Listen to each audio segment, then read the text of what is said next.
Hey everyone, how's it going? My name is Brad Hussey and welcome to my workshop, Remarkable Marketing with ConvertKit. And I've been using ConvertKit since the very beginning, literally. Nathan Barry, the CEO, yes, I'm name dropping, contacted me in the earliest stages when it was just like him and another dude, asked if I wanted to try out this new email marketing tool for creators or for bloggers, I believed he called it at the time.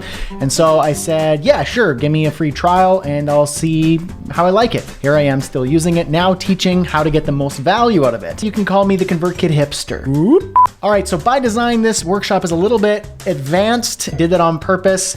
It's probably gonna be over the heads of many of you. If you just need to brush up on the basics, the 101, ConvertKit has a really good learning resources section on their website, how to do basic stuff with ConvertKit.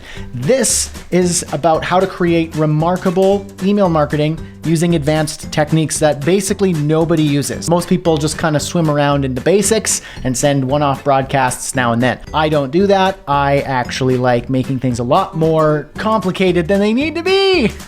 Just jokes. I'm gonna lay it all out. We've got 6 really good segments in the workshop. Take notes.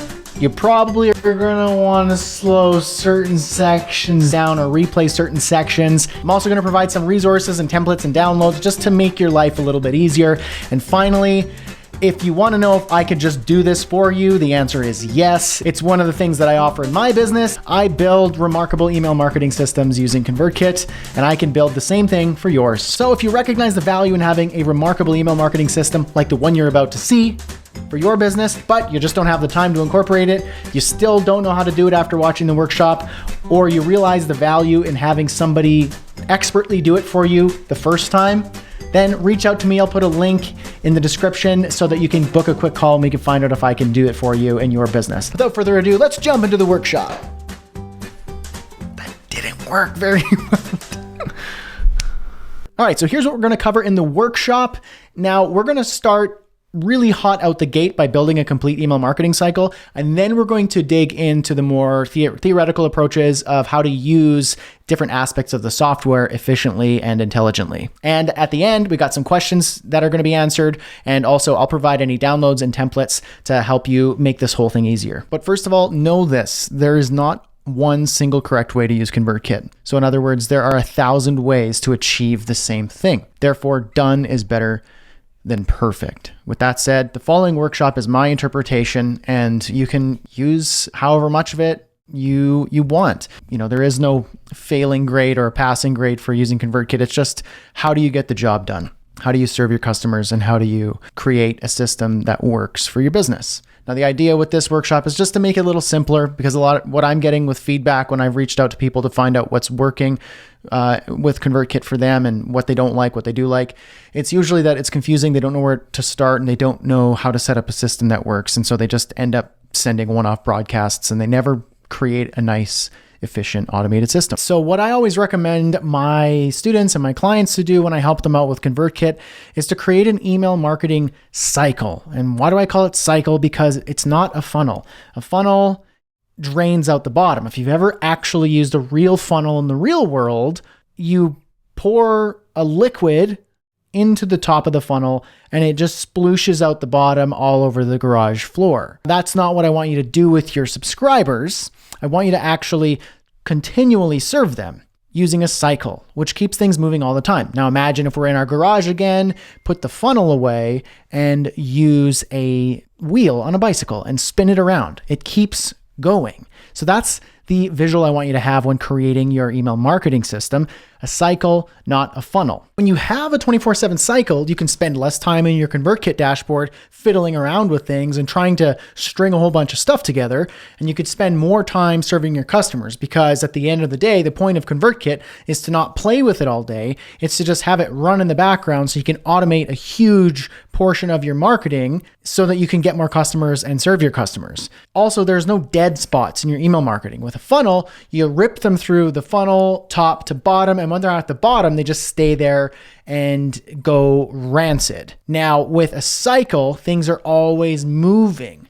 And this also means you don't need to do those manual broadcasts when you have an idea to send out. Now, you could still send broadcasts, but your email marketing success doesn't hinge upon your remembering to send a broadcast. So a cycle looks something like this. The subscriber opts in, they get their onboarding emails, then they get their relevant offer. After that, they get their evergreen newsletter, which brings them back to another offer, evergreen newsletter offer. Now, I'm not saying send an offer email, then a newsletter email, then an offer email. What I mean is after the offer sequence is done, you want to keep them in the loop with your evergreen content that sends to them once a week, once a day, once a month, whatever your timeline looks like. And in those emails, they get relevant offers. Or maybe every other email, there's a light pitch. It always goes around. Once they've opted into your initial entry point in your email marketing system, they've got their relevant onboarding emails and their relevant offer, the cycle keeps happening. Now it might look something like this. In ConvertKit, you can have as many forms and entry points as you want. You can have landing pages and forms up the wazoo. I think I have like 100 potential opt-in points where I collect email addresses. Now those are your entry points. What you want to do, as you might remember from our first step, is to map out your strategy. Where are all the entry points and what's the next stage? So let's say they download a lead magnet. After the lead magnet, they get the relevant onboarding emails or the relevant welcome emails. Let's say it's an email course, a 5-day email course, or a 3-part welcome sequence.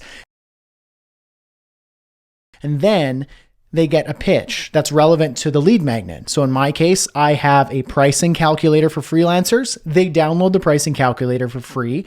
I get their email. I send them a 5-day email course about how to value price as a web designer. And then I drop them in my 5-day pitch sequence that offers them my course that helps freelancers with the business of web design. And then after that, they get dropped into my newsletter sequence, which sends them an email every single week for probably about a year. And then in those emails, I have dynamic PSs at the bottom of the emails that say, hey, if you'd like to learn more about this, buy this product, or book a call with me to hire this service, or to join my coaching program. No matter the entry point, you always want to give them a relevant initial follow-up sequence, a relevant offer, and then drop them into the evergreen newsletter. Now, I keep using this term evergreen newsletter. What's the difference between evergreen newsletter and just standard newsletter? Well, most of us are probably used to doing this. Oh, I just remembered I need to send a newsletter email. Click new broadcast, all subscribers, write an amazing newsletter post, and then hit send. This may not be obvious to most people, but this is a terrible way to manage your email marketing. This means you always have to remember to send a broadcast. And what happens when you get a subscriber today, but you wrote a really great broadcast last week? Well, they don't get that last broadcast. So what if you create great content and you want to be able to make sure that your subscribers who go through your initial welcome sequence and then your relevant offer, and then they are now ready to receive weekly or regular content from you and updates, how do we make sure that they get your best content no matter when they subscribed? Use an evergreen newsletter. So under automations, what I do is I create a new automation called newsletter or evergreen newsletter, flag tag at the top that says flag add to newsletter. So whenever they're tagged with flag add to newsletter, then they're dropped into the newsletter sequence. And then they get the evergreen newsletter email sequence, which looks something like this. You just add a new piece of content every time you write it. Imagine your Hall of Fame content. Cherry pick the best pieces of your content or write new content and add it to the bottom of your evergreen newsletter and schedule it to send out on a regular basis. Add a new piece of content every time you have one to the bottom of your evergreen newsletter. When they are added to your evergreen newsletter, they'll get the first email. And then the following week, the next email. And let's say somebody subscribes today.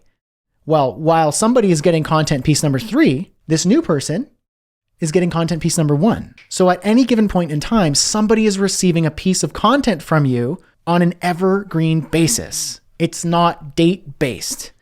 It's just based on when they join your evergreen newsletter, which in the system I'm recommending is after you've welcomed them with a welcome offer or an email course or an onboarding sequence, a relevant offer sequence, and then they get your evergreen newsletter content. And then you always add a new piece of content at the bottom of your evergreen newsletter. Now, you might be wondering, what is this 999 days here with this little smiley face? Well, basically, when someone is added to a sequence, once they've received the last email, they are then unsubscribed from the sequence. They're removed from the sequence, which means that they'll never receive the next piece of content that you add to the bottom of your newsletter sequence. So the way around that is to add an email that's published, but some crazy far off time in the future that they'll probably never receive that email, which means that if you go 3 weeks before sending a piece of content or adding something to the end of your newsletter, that's okay. They're not going to be unsubscribed from your sequence. And when you add a new piece of content and it's scheduled for, let's say, the following Friday, they'll receive that email. Now, the way I do it is I have probably about 50 or 60 individual emails queued up once a week. And so it lasts maybe a year or so. That's what I recommend that you do as well. And this means someone's always going to be receiving a piece of content from you. And here's where the offer comes in. You can add maybe every fourth email is just a pitch email. If you want to do that, like a soft pitch, like this. Or what I like to do is at the bottom of my evergreen newsletter is I'm using the template that I showed you earlier in an earlier lesson or segment, where you use the template that has the dynamic offer in the bottom. So if I were to view this, you could see PS, what is your number one struggle? So this is my segmentation PS. And then special offer, my products and services are on sale. So how do I do this? Well, if I were to go to my content snippets in ConvertKit, I've set up a content snippet called next offer. And it's simple. It looks for if the subscriber's next offer custom field is equal to course, then I know that I should pitch them my course. If their subscriber custom field next offer is equal to coaching, then offer them my coaching program. Or if the subscriber's next offer custom field is service, then offer them my services. Else, this means if it doesn't match any of these scenarios, then just offer them a list of my products and services or a link where they can learn more about what I'm offering. And then I take this content snippet with the snippet next offer short code, add it to my email template right here, snippet next offer. So all I have to do is write a good piece of content, add it to my evergreen newsletter, and I know that at the bottom of that email, they're going to see a relevant next offer dynamically generated on that email, like this. Special offer, my products and services are on sale. That's because in this email preview, there is no custom field associated with this email preview. But if I were to send this to somebody whose next offer was course, this would say special offer, my course is on sale. Click here for more info. Now you might be wondering, how do I get the next offer added to my subscriber? Well, this is where I'm going to show you the system that I think that you should be using from the point you get a new subscriber all the way to your email newsletter. So let's say we got our new subscriber from the lead magnet. As you can see, I've added a flag tag called new email subscriber. That drops them into a new visual automation called new subscriber because it checks for that flag tag, flag new email subscriber. Then they're dropped into the next pitch automation, which is this, another visual automation I've set up. And this is the entry point, new subscriber. They came from that visual automation. I also have another entry point called flag recalculate offer, so you can manually add them by adding the tag recalculate offer. What it checks now is using a set of conditions. Has the subscriber purchased the course? So this is a tag. It's checking a condition to see if the subscriber has purchased course. If they don't have that tag, then set the next offer custom field to course and then leave the automation. Now, what if they did purchase the course? Well, then check to see if they have purchased tag coaching. If they have not purchased coaching, set the next offer to coaching. If they have purchased coaching, check if they've purchased your service. If they haven't, set the next offer to service. And if they have, check to see if they've purchased your retainer. If not, set next offer to retainer. If they have, then just drop them out of the automation. Now, this is just an example. You can change these and customize these, but this is where the subscriber, once they are new and they get added the tag new subscriber, they get automatically dropped into the next pitch visual automation to see what you should offer them, which then dynamically will generate a dynamic pitch at the bottom of the emails. And then what I'm going to do is, let's say they subscribe to the lead magnet. We sent them the email course.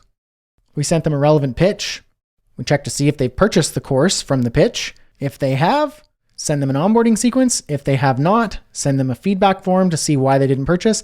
And then add the flag tag, flag add to newsletter, in which case they will be added to your newsletter visual automation, which I showed you just before. They'll get the evergreen content every week or every day or every month, whatever your timeline looks like, with a dynamic offer at the bottom of every email. Now, one last question here. You might see this and go, okay, what does this jump to this point? Flag removed from newsletter. This is another flag tag where what if you wanted to remove them from the newsletter to do a live offer? What if you had a live launch and you want to send the manual emails for your live launch, but you don't want them to also get evergreen newsletter content? Well, what you would do is you just go to your subscribers, select all your subscribers or select a segment of your subscribers, and then add the tag flag removed from newsletter. Any of them who are in this automation will jump to this tag right here and then drop out of the automation so they don't get any more evergreen newsletter. And when you're done the live pitch, add them back by saying flag add to newsletter, and they'll continue from where they left off in your evergreen newsletter, whether it was email number 1 or email number 7. And that's how you incorporate a 24/7 cycle. Your subscriber is going to opt in from one of many points. Send them the relevant onboarding emails, whether it's an email course, a welcome series, or a welcome offer. Then, if appropriate, send them an offer. From that offer sequence, drop them into your evergreen newsletter and keep the cycle moving. So first, we're going to start with a sketch. And what do I mean by that? Well, when web designers build websites, we start with wireframes. When a contractor builds a home, they start with architectural plans. So when you build your email marketing system, you should start with a sketch or a plan. Don't build your system, funnel, or workflow or automation directly in the ConvertKit software. ConvertKit's not a planning tool. You want to map your subscriber journey from their entry point to your intended goal. So questions like, what happens once they've subscribed? What happens once they've completed the journey? And you write these things down on a piece of paper. You're going to do this for every conceivable scenario and then for every new scenario that arises. New product launches, when they purchase a product, lead magnet downloading, booking a consulting call, a paid advertisement, partnership promotion, seasonal promotion. You've got lots of different scenarios where subscribers enter into your email system, and you should take note of that and the journey that you want them to take. So what I like to say is like, well, what's the journey for the subscriber? So in this case, they download a lead magnet. Most of us have lots of different lead magnets. We have all different types of lead magnets and freebies and content upgrades. There's a million ways to skin the cat. So this is kind of like a catch-all system to show you what that would look like. And then you would apply this system to the specific journey or the specific lead magnet. So for example, the journey is they download a lead magnet. The end goal in this case, my thought is, well, to offer a relevant product. If they download a lead magnet from a piece of content, we want to deliver the lead magnet, deliver relevant content, and then sell them a relevant product or service. That sounds about right. So here's how I've mapped it out. So let's say the entry point, they read a content piece on the blog about topic A.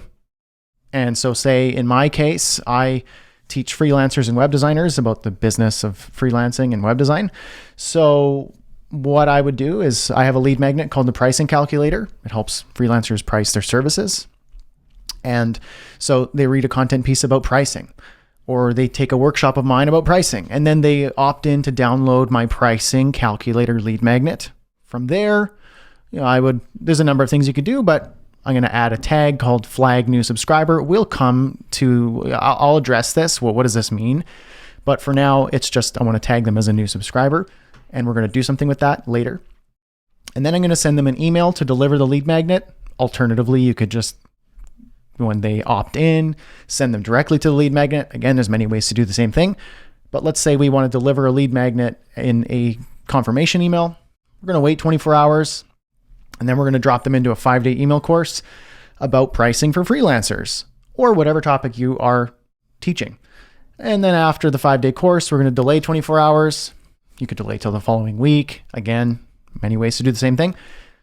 And then I'm going to send a 5-day pitch sequence that is relevant to what they downloaded.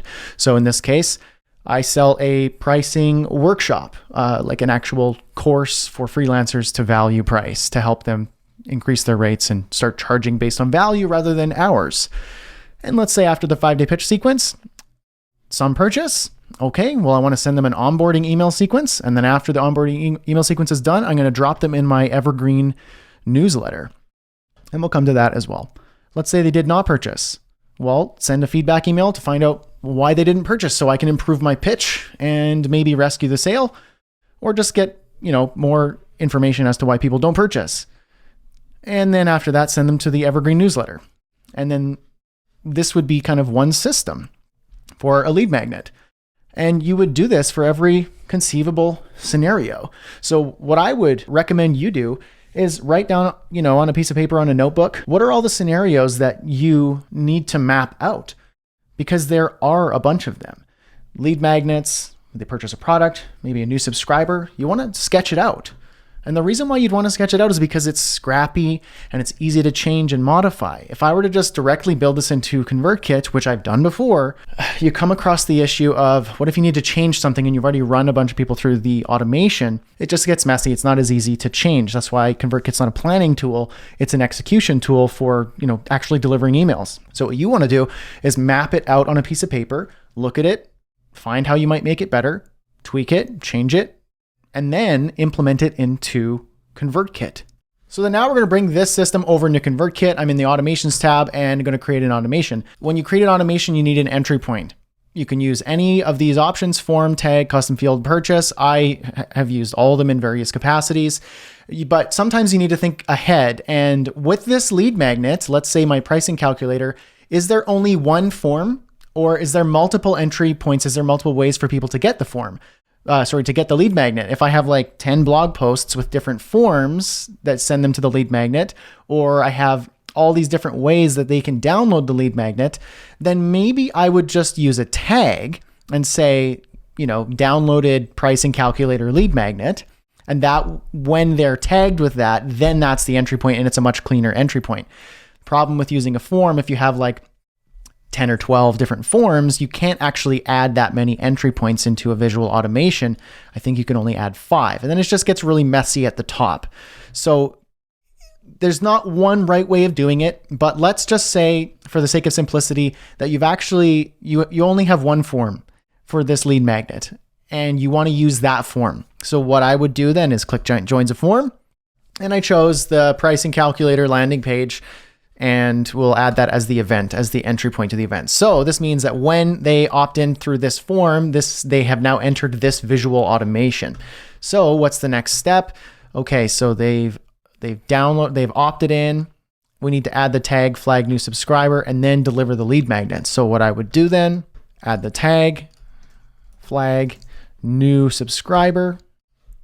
Okay, and then we've got deliver the lead magnet. Now, when in ConvertKit, there's a number of things that you can do. Let's say on this pricing page, you can actually deliver the lead magnet directly. Find out the settings. The incentive right here is where you can send the incentive email, and then after confirming, redirect to whatever the lead magnet is. This is probably the simplest way of doing it. Sending an incentive email, it's a double opt-in where they confirm their email, and when they confirm it, they can be sent to a URL or download a file. This is how you deliver the lead magnet in kind of one email. I will sometimes create my own incentive emails with more information and a different, more customized email. But for simplicity's sake, probably just do that. So then what I'll do here is I will create a delay for 1 day or 24 hours, whatever you want. And then we need to send them an email course. So I'm going to add an email sequence. So we're going to add the subscriber to an email sequence. So then I've just added them to an email course. I just have a template set up here. So then so far we've got entry point, flag new subscriber, wait a day, then send them the email course. Now this would be a relevant email course to the lead magnet. And then after the email course, delay 24 hours and then drop them into a pitch for a relevant product. Okay. So then after this, we're going to delay another day. And then we're going to drop them into a pitch sequence. All right, so I've added them to a pitch, another template here. And so after this pitch, so let's say it's a 5-day pitch, check to see if they purchased or did not purchase. Okay. Now, the way that you check if they purchase in ConvertKit, you can actually tag somebody when they purchase your product. So if they purchase something, then you would tag them as purchased product A, and then you can actually do some segmentation here. So I would say, okay, condition, if the subscriber has a tag, and let's say purchased course, then we have a yes or no. So then if they did, what we would then do is drop them in an email sequence, onboarding. Again, this would be relevant onboarding to the product, and no. So let's drop them into an email sequence called feedback. So then what we would do is they both need to go to the Evergreen newsletter at this point. So what I would do is I would not add them in an email sequence because I have a separate automation for my Evergreen newsletter. So I would either add a tag called add to Evergreen newsletter, and that would be the entry point for the Evergreen newsletter, or you can actually move the subscriber from this automation to another one.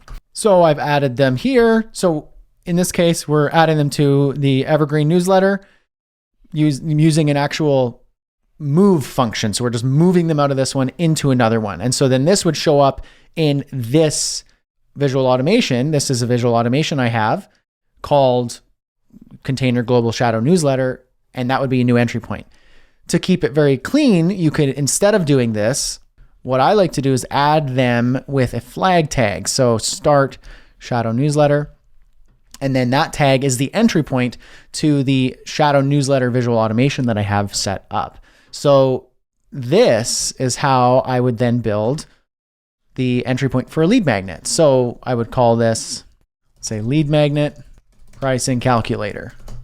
And then you have the full system, and then you could turn it on, and then people would then run through this system. We're going to be moving on to the stupid simple segmentation strategy. Segmentation helps you understand your audience better so that you can deliver relevant content and offers, which ultimately improves your open rates and email engagement. However, I have an unpopular opinion. Segmentation will not make or break your business unless you spend all of your time trying to figure it out, in which case it will break your business.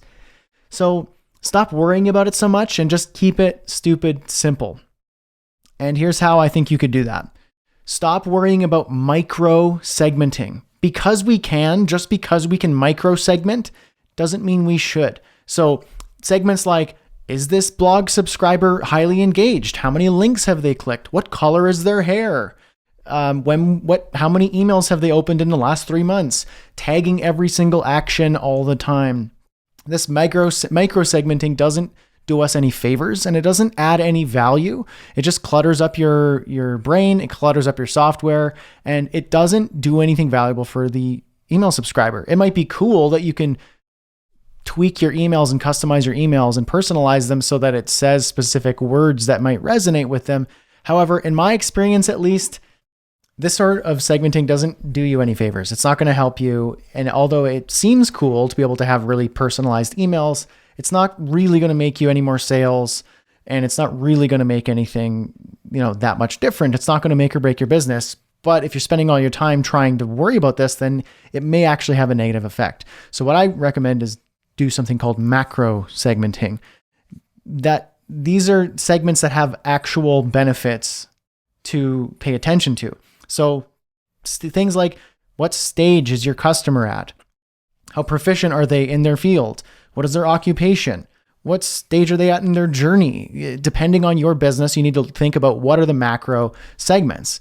So that's who are your audience members. So if I'm using myself as an example, some macro segments would be occupation. So I have designers and developers and some agency owners who follow my stuff, read my stuff, and buy my stuff. So it actually is valuable for me to address designers individually, address developers individually, and address agency owners. I'll send them different content and I'll send them different offers. Same thing with the stage. A new designer is different than a full-time developer or agency owner. I would send relevant content and offers where I can. So I could just keep it really, really simple. So why does macro segmenting matter? Because like I said, it's very simple. It's easy to send relevant content and offers, and you can address them by their occupation. Hey, full-time designer, for example. So then you might wonder, when do you segment? Practically in ConvertKit, when do you start segmenting? Well, there are a few locations that you can do that. Number one is directly in your opt-in forms. Create a form that just has a couple drop-downs or a drop-down and have them choose their own segment, have them self-segment. Now, the downside to this is it may reduce conversion rates, but potentially it may create a more valuable subscriber. To start segmenting with your ConvertKit account using a form, well, you go to your landing pages and forms tab and create a new form or landing page, choose a basic template. And how would you segment in the form? Well, you do something like this. You see how there's a little plus sign here. So right now it's just asking for an email address. Click the plus sign and you can actually choose custom field. Now you can see that there's other options, custom field and tag. If you were to go to tag, you can choose drop down and checkboxes, and you can choose a series of tags. So it could be like drop down, interested in online business, interested in freelancing. And let's just leave that for now. What topics are you interested in? So then I could say, I want to collect their email address and ask them what topics are they interested in? Interested in online business, interested in freelancing. So they could choose one or the other. If you want it to be, they can only choose one, you'd choose the drop down, or you could change it to checkboxes and they could say, I'm interested in both. And so that would be, if you wanted to filter people by what their interests are, you can ask them here. That's one basic segmentation strategy. Now, if you wanted to use a more advanced a more advanced segmentation strategy, let's say you hit the plus sign and you want to save as a custom field. In an upcoming segment, we're going to learn about the difference between custom fields and tags. So let's choose custom field, business stage. You could change the label so it doesn't look like this ugly business_stage. Say, what stage of business are you in? Now, here's the problem with doing it this way. Doing it right in the form, they can write anything that they want. They could say, I don't really know what stage of business I'm in, and that's not helpful to you. The point of having a custom field as a segmentation strategy in your form is that they only get to choose one or the other. Now, there's a couple ways around this. If you're a web developer, you can actually embed the form, grab the HTML, actually customize the form. So instead of a text field, you can have them choose a drop-down menu and choose what custom field you want them to choose. Let's say starting, growing, or scaling. Now, 99% of people watching this are not going to want to do that. And I don't blame you. You don't have to do that. Here's the workaround. Now, I'm going to delete this custom field here. So let's change this right here. This, which topics are you interested in? We want this to say, what stage of business are you in? So what I would do is say stage, just starting or growing, stage 2. Let's see, stage 2 is growing my side hustle. And then stage 3 is scaling my full-time business. So let's say that those are the 3 meaningful stages for me, because then I can serve people based on stage 1, 2, or 3. Now, I don't want them to be able to check all of them because that makes no sense. So we would change this to a drop-down. So then they could choose, let's say they put their email and they choose which stage they're in. Now, the problem with tags, and as I mentioned, I'm going to be telling you the difference between tags and custom fields, but this is going to be a little bit of a foreshadowing. Let's say, for example, so let's opt in. Let's just use a test email. And let's say I am just starting out and I choose stage 1. Great. So let's look at that email in my ConvertKit account. Okay, so I'm looking at this email. Never mind all my custom fields right now. I'm going to scroll down to where the tags are. So you can see tags, stage 1, just starting or growing. You'd think that that is great, where I can now segment this person based on the stage. Okay, but let's just say, for example, this person is sent a segmentation email where it asks what stage they're in, or they somehow find themselves back at this form, or maybe another form where you're downloading a lead magnet, but you still ask people what stage of business are they in because that's valuable data for you. Well, let's say that I'm already a subscriber in stage 1, but let's say I re-opt in. And then this time I'm actually doing really well and I'm growing my side hustle now. Okay, let's check out that subscriber again. Now I'm looking at this subscriber and wait a minute, stage 1, just starting, and stage 2, growing my business. Which stage am I in? I don't know because I have said that I'm in both. Now, what if they subscribe again? Now they got stage 1, 2, and 3 if they're full-time. Now, the tags make no sense because you don't know if they're in stage 1, 2, or 3. Now, like I said, this is a foreshadowing into the difference between tags and custom fields. Well, this is where you'd want to use a custom field because with a custom field, it's just data. So let's say in their business stage, which I already have a custom field set up, they can only be starting, growing, or full-time, or let's say scaling. They can't be all of them. This input will be overwritten by the stage that they're in. So in this case, I wouldn't want to use tags, but bear with me here. On the form, I've put those options. So what do I intend to do with this? Well, this is where you do some advanced ConvertKit trickery and you go to a visual automation and set up a visual automation that will segment them and update their custom field based on the tag they were tagged with. So let's just do that now. So let's say create an automation. And what I'm going to do is be initiated into this automation when a subscriber is tagged with, well, let's say stage 1, just starting or growing, but we can also add another entry point and let's say stage 2, they are growing my side hustle. And then stage 3, they are scaling the full-time business. So they will enter this visual automation when they are tagged with any of these. So then what I'm going to do, first thing is I'm going to remove the tag that they were added with.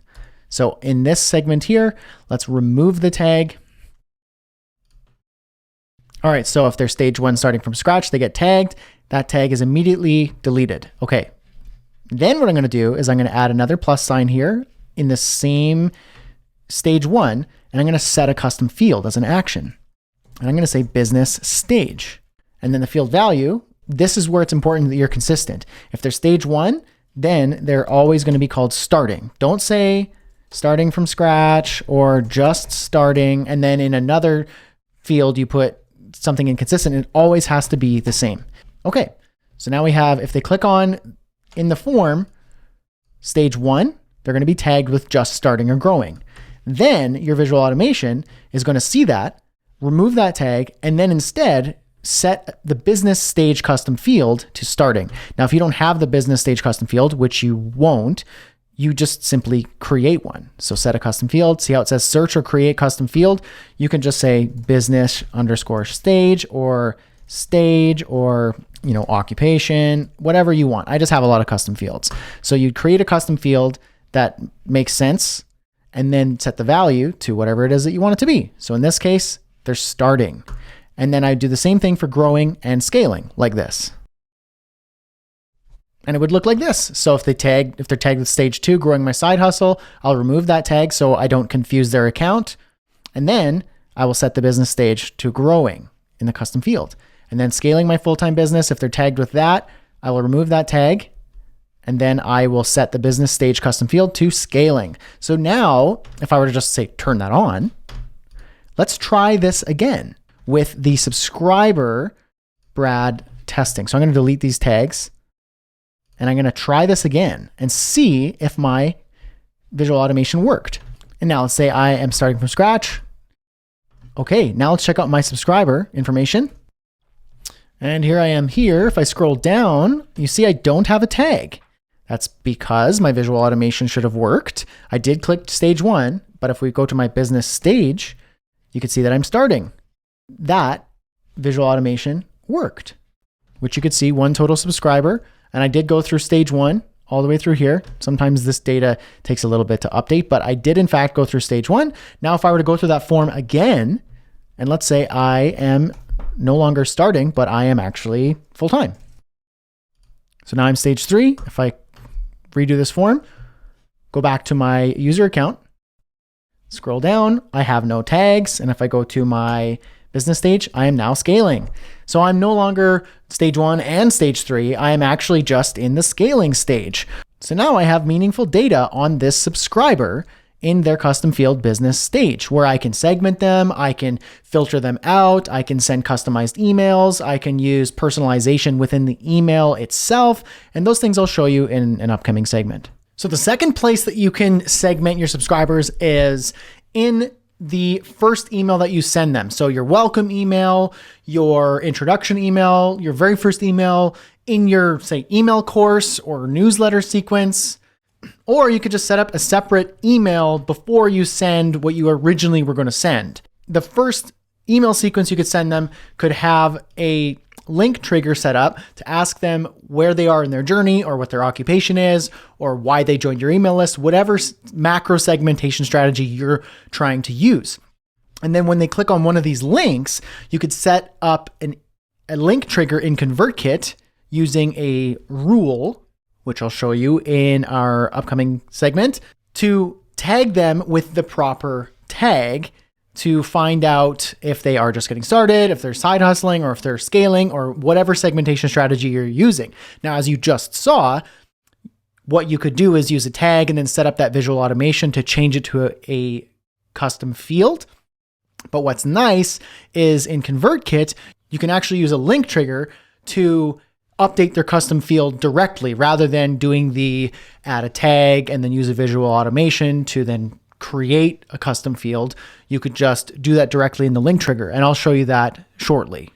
So that's the second way that you could segment them in the first email that you send them after they opt in. But the third place that you can segment and profile your subscribers is using conditional formatting. And I actually recommend doing this regardless of if you use the form to segment or the very first email to segment. This is always nice to have because you can do some personalization that can keep your subscriber up to date. So for example, you can have this conditional formatting statement at the bottom of every email that checks to see if their business stage is blank. And if it is, then you can profile them and use a quick PS that says, where are you in your web design business journey? That's mine. Now yours might be, where are you in your business, or what's your number one problem in business? And then choose your 2 or 3 segmentation links, have those be link triggers that update their custom field. I'll show you that. And now let's say that their business stage is not blank. Well, that's this else statement. And what I can do is say, what is your number one struggle with? And this is a little personalization snippet where I can actually pull the data from their business stage. And let's say that they said they're scaling. What this will say is, what is your number one struggle with scaling your business? Hit reply and let me know. So regardless of whether I have data on their business stage or I don't, it'll show this in their email. Now, a really smart way of incorporating this into your emails is to use a global content snippet. That's a feature of ConvertKit. You add a content snippet and then add that conditional formatting code, let's call it, in the content snippet that checks to see if their business stage is empty. If it is, add your personalization links there. Otherwise, have a quick PS statement that says, hey, let me know more about your business, or whatever you want it to say. That makes sense and is relevant for your strategy. And then you would take that snippet and paste it into your email template using this short code here. And then it will appear at the bottom of every single email that you send that's using this email template. So as you can see here at the bottom of, let's say, this email, it'll say, PS, where are you in your web design journey? Because I saw that that subscriber does not have a business stage assigned to their account. Now, if they do have a business stage assigned to their account, that conditional snippet will then say, PS, what is your number one struggle with scaling your business? Hit reply and let me know. All right, so rules versus visual automations. This is a point of stress for many ConvertKit users, because there doesn't really seem to be like a established way to use one or the other. It's kind of like a make up your own version of how you would use one or the other. It is a little bit confusing. I'll try and give you a strategy to differentiate when to use one versus the other, and then we can move on. So rules are best for link triggers that perform a single action as a result. So think if this, then that. If user clicks this, then do this. Or, when a subscriber clicks link X, tag them with Y. Rules work really well if you have multiple trigger points before an action as well. So it kind of illustrated it here. So let's say a person subscribed to a form on your blog. Let's call it form A. But let's say you have like 6, other forms on your blog. that are separate forms, content upgrades, lead magnets, but they're all related to your blog. You can have multiple triggers in the rule. Everyone who subscribes to any of these forms on the blog, add the tag interested in blog. So that's kind of an example of how you'd use that. Another example would be if a user clicks link to blog post A, B, C, D, E, F, G. Let's say you wanted to track how many blog posts or which blog posts people read, and you wanted to tag them with interested in blog. Using a rule would be a good scenario to do this, where you add all of the links to your posts and then create the tag interested in blog and then use that as a link trigger. I'll show you how that looks in the ConvertKit UI as well in just a moment. Now, visual automation, they're best for multi-step workflows like a product launch or promotion, a segmentation workflow, an email course. They are related in the sense that they're automations. In rules, you could say, if they click this link, add this tag, subscribe them to this sequence, remove them from this sequence, and so on and so forth. But it's not as visual as a visual automation, plus a visual automation is way more powerful. So here in this little illustration, you can see they joined a form, and then you send them a segmentation survey, and then you, based on their results, that you either send them segment A email course or segment B email course. When these email courses are done, they both get sent the same pitch sequence, but it's personalized based on their segmentation. If they are a web designer or a web developer, for example, or if they are new or if they are advanced, and then you personalize the pitch sequence. And then after that, if they purchase, they onboard, and then they go to the Evergreen newsletter. If they didn't purchase, they go straight to the Evergreen newsletter. You can't do this with a rule. That's what a visual automation is for.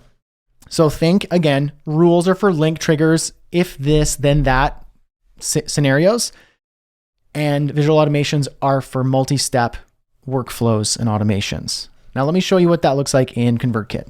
So here is a rule. Basically, it's a trigger and an action. When this happens, do this. So it's meant to be kind of a binary scenario. So let's say, for example, subscribe to a form.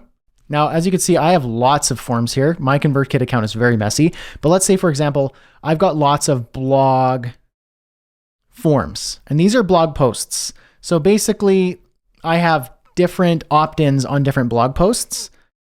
And let's say I added all of these to the trigger. So I could say, this blog post plus add a form plus, and I did that for every one of them. You can have many events. So it basically says if they, subscribe to this form or this form or this form. It doesn't mean if they subscribe to all of this sequentially. It just means here are the kind of the entry points for the trigger. When any of these events happen, then do this.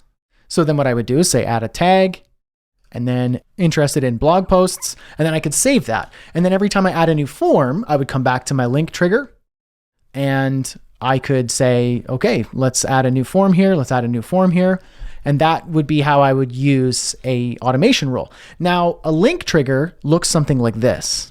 So a link trigger would be something like this, where the trigger is a link rather than the trigger is a form. So let's say the user clicks a link, and this is where you're most often probably going to use rules.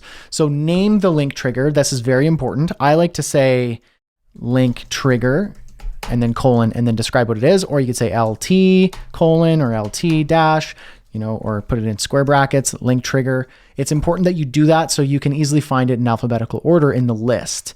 So let's use a practical example. And if you remember in our first automation that we created, we have the segmentation email right here. And so what we can do is, let's say, depending on if they click one of these links, getting started, freelancing on the side, or running my business full time, this will help us segment our subscriber. And so what this would end up being is a link trigger. So let's create those link triggers. So in here, I would say link trigger, and let's say business stage starting. And then the destination URL is the link that you want to send them to. You might go, well, what do I send them to? What I do, if it's just basically me saying, hey, what are you most interested in terms of content? Click the link that's relevant to you. I just send them to a generic page on my website that just says your email preferences are updated. Thank you for letting me know. If you want it to go above and beyond, you can create a separate page for each link trigger, but that's probably overkill. So just a page that says, hey, thanks for letting me know your preferences. I'll make sure to send you more relevant content in the future. So then you would just send them to that link. So my link is this one here, and it's as simple as this.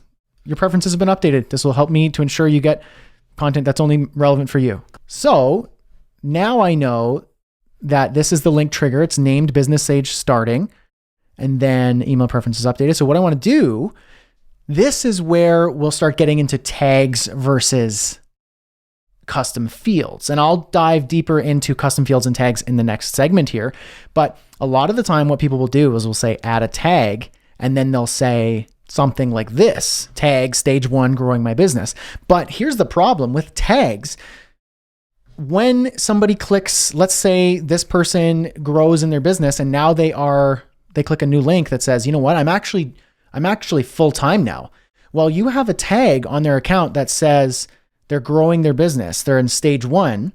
And then you add another tag and they click another link. Now they have 2 tags that say, I'm starting my business and need help with beginner stuff.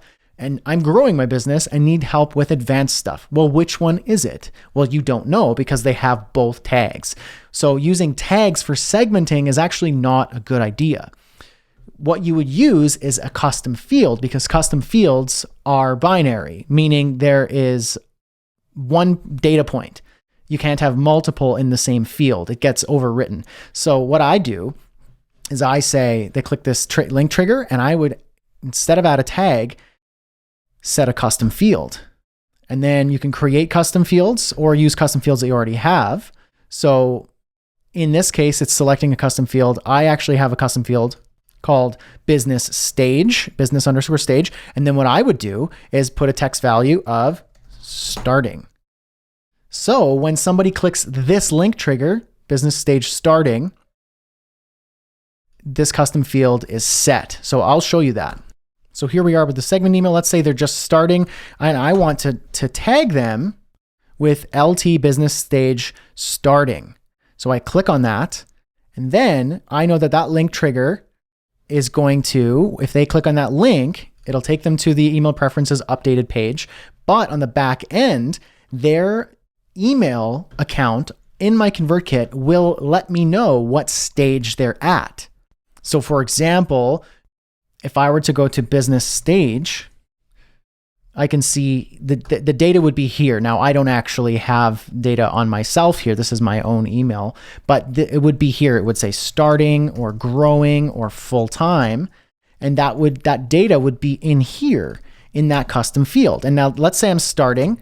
I click that link and now I'm starting. But let's say further down the line, I get another segmentation email and I update it and say that I am full-time. Well, then starting will disappear and be replaced with full-time. So we know that you're not going to have multiple data points to confuse you. You're going to know more specifically. That's when you'd use a custom field. And with custom fields, you can use this for customizing emails as well, which I'll show you in the next segment or in an upcoming segment here.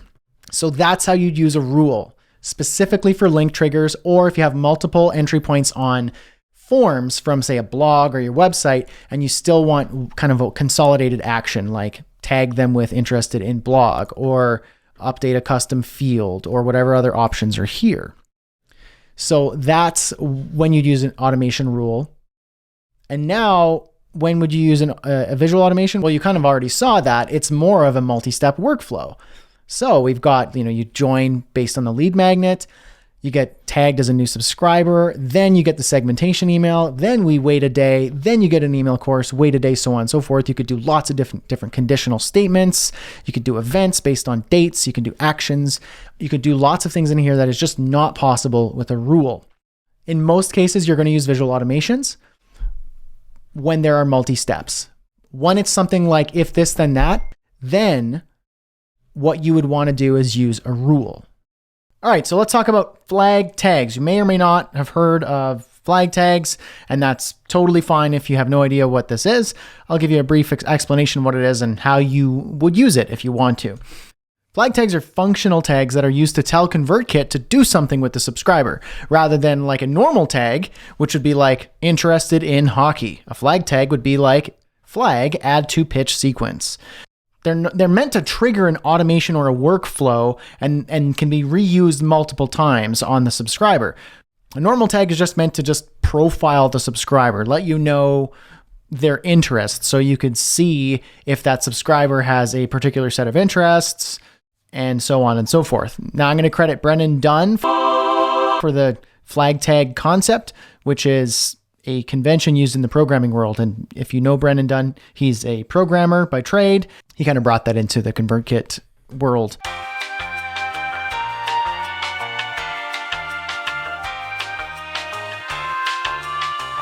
Please note, flag tags are not an official ConvertKit feature. It's not something that you're going to like go to their documentation and see how do you use a flag tag. A flag tag is literally a personal choice of a naming convention. You can call this anything you want. You don't even have to add flag dash whatever. It's just there for you to see in your list of tags which tags are flags.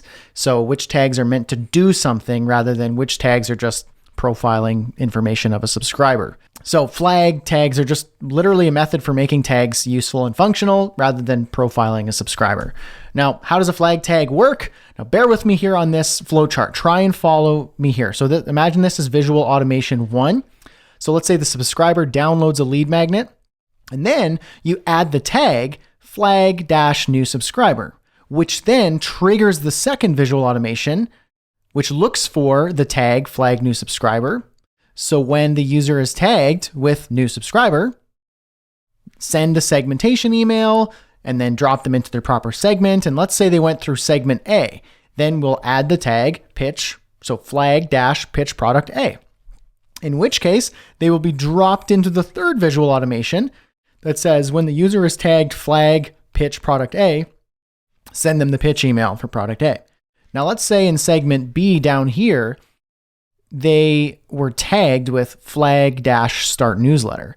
Well, then we have a fourth visual automation that is looking for when the user is tagged flag dash start newsletter, and then they're sent the newsletter sequence. So it's just a way of moving them around. Now, in ConvertKit, as I mentioned before in this workshop, there's multiple ways to do the same thing. So instead of adding flag tags, you could use a feature built into the software of ConvertKit where you could just move the subscriber using a move function rather than adding a flag tag. So it's just one way of doing it. So let's say a subscriber opted into your website to download the lead magnet. So this lead magnet form is going to be the entry point for your visual automation. And when they opt into your form, they'll go down to the next part in the visual automation, which in this case is flag new email subscriber. And then they go down to your next series of emails. It could be a welcome email, a greeting email, the first lesson in your email course, or nurture sequence. Right here, we just have a segmentation email. Now, what happens when the tag is added to the subscriber here? Well, we have another visual automation that starts with flag new email subscriber. So this is the entry point. So basically this visual automation is looking for when this tag is added to the subscriber. So when this tag is added to any subscriber, they will immediately jump into this visual automation as well as the original one they were in. So then what happens is I have a sequence of things that happen. So the first thing I do is I remove the flag tag because I may want to re-add them to this sequence. Now, in this case, it doesn't make sense to add them to the new subscriber sequence, but there are cases where you want to remove the flag tag and re-add them back in. Like if you wanted to add them to your evergreen newsletter and then remove them from your evergreen newsletter and then re-add them back in at another time. So let's go back down here. So we got the new email subscriber visual automation, and then they're added to another automation that checks to see which offer or which pitch they should receive next. And then we have another automation here that checks to see if they're going to be a cold subscriber or if they're an active subscriber. I will show you this and I'll give you this workflow as a template, and I'll walk through this in an upcoming segment here, but just bear with me. I just wanted to show you here that flag tags are meant to move people around. So flag new email subscriber, boom, they're jumped over here into this visual automation, which looks for that flag. So as I've mentioned, there's multiple ways to do the same thing in ConvertKit. In ConvertKit, you can actually manually move subscribers from one visual automation to another. Now that's this right here. So if I were to go to the plus sign, action, move subscriber, start another automation, or remove from an automation, I could do that instead of adding a flag tag. Now you might be wondering, well then why would I use flag tags? It's entirely up to you. If you like the idea of using flag tags, it just seems cleaner. It just seems like it makes sense to you. That's great. I prefer using flag tags. Some other people might go, I'm just going to opt out of this whole flag tag nonsense. That's totally up to you. There's many ways to do the same thing in ConvertKit, and you should try and keep it as simple as possible. If the whole flag tag concept confuses you and you don't see any value or benefit in it, don't worry about it. Tags and custom fields. People get confused by these. When do you use one? When do you use the other? There's a very simple trick for understanding when to use one or the other. Tags are best used when multiples of something are true, like interests. One can have many interests. Interested in hockey, interested in product A, interested in blog posts, interested in freelancing, interested in web design. Or purchases. One can have many purchases. Purchased product A, purchased service B, purchased software C. Custom fields are best used when the data can only have a single value. Like your first name. You only have one first name. My name is Brad, not John and Brad, also Chris or Stacy. Also your skill level. This is when it comes to personalization. You are one of the following and cannot be all of them. Beginner, intermediate, advanced. Let's say my subscribers are web designers. When I want to profile them and segment them to send relevant content, I want to know if they are a beginner web designer, an intermediate web designer, or an advanced web designer. I would collect that data as a custom field.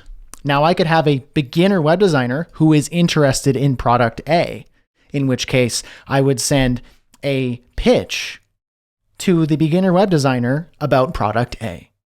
Does that make sense? I hope so. All right, folks, there it is. Remarkable Marketing with ConvertKit. I hope that you found that incredibly valuable and very powerful. Now, if you're an advanced user of ConvertKit or you're a programmer, you probably see this and go, cool, now I got it. I also recognize that the everyday entrepreneur and creator would probably recognize that this is valuable and they should have something like this in their own marketing system and their own marketing strategy, but it might be a little bit over their head or take too much time to incorporate. So I have two ways I can help you with that. In the resources section of this workshop, I have all of the links to the templates, to the visual automations that you could just copy and paste into your ConvertKit account, the slide deck for this entire workshop, and any copy and paste scripts that you might need. Secondly, if you just want me to do this for you, I can help you with that as well. It's an offer that I have in my business. I help my own clients incorporate their remarkable email marketing strategy based on their business, their products, and their services, and I can build it all out for you in a single day. I call it Done in One Day. It's a VIP marketing intensive where you book my full day, and I just bang out the whole project for you by the end of the day. So link in the description below where you can book a call with me or you could schedule that intensive. Thanks again for watching, everybody. I hope you are well, stay safe, and stay blessed. I'll see you in an upcoming workshop. Oh no! I'll work on that.